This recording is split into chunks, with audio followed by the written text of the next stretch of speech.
Treneri, įdomios rungtynės buvo šiandien neutraliam žiūrovui, bet pirmuose 3 kėliniuose daug chaoso, daug klaidų, daug pramestų metimų.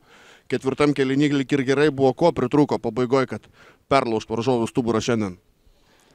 Na, šiandien tos varžybos turbūt kur nesinorėtų, kad būtų tokių daugiau. Atrodo, kad viskas nesisekė. Atidavė daug jėgų gynyboje, bet puolime labai daug kas strigo. Sakykime, ir naujų žaidėjų tas toksai į komandą įėjimas šiek tiek pakeitė tą mūsų puolimą ir dėl to gal trūko to susižaidimo.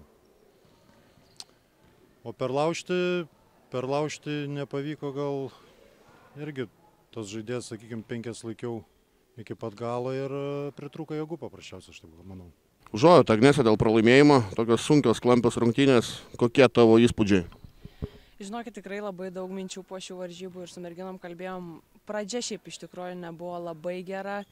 Kaip matėt, buvom labai draugiška komanda, norėjom dalintis labai kamoliu, kad visos pataikytų tos metimus, bet tas tikrai nepasiteisino, neprisidėjo prie rezultatų.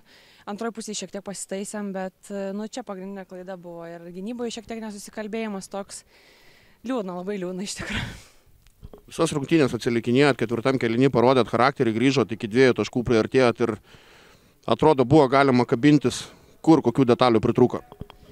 Tai va, kaip ir sakiau, ta pirma pusė, kai tu pradžioje nepadarai tų taškų ir visą laiką tau reikia vytis, tai yra labai sunku paskui laimėti. Tai tas charakteris ten parodytas ketvirtam kėlinyje ar trečio gale jau nebelabai padeda. Šiandien tiesiog mums nelabai pasisekė. Congratulations with the win and tell us your impressions about the game. The game was really good. First of all, I really enjoyed playing in this gym, but we played against a good team. They really slowed the game down, which is really unusual for us because we usually play a fast-paced game, but we had to adjust, and it was just you play and you learn. You had a double margin lead after the third quarter, and were there any panic signs on the bench during the fourth quarter when you led the opponent to come back? Definitely, yes. We definitely felt the stress. We knew we couldn't let the other team get in front of us, so we just continued with our defense and we got out with the win.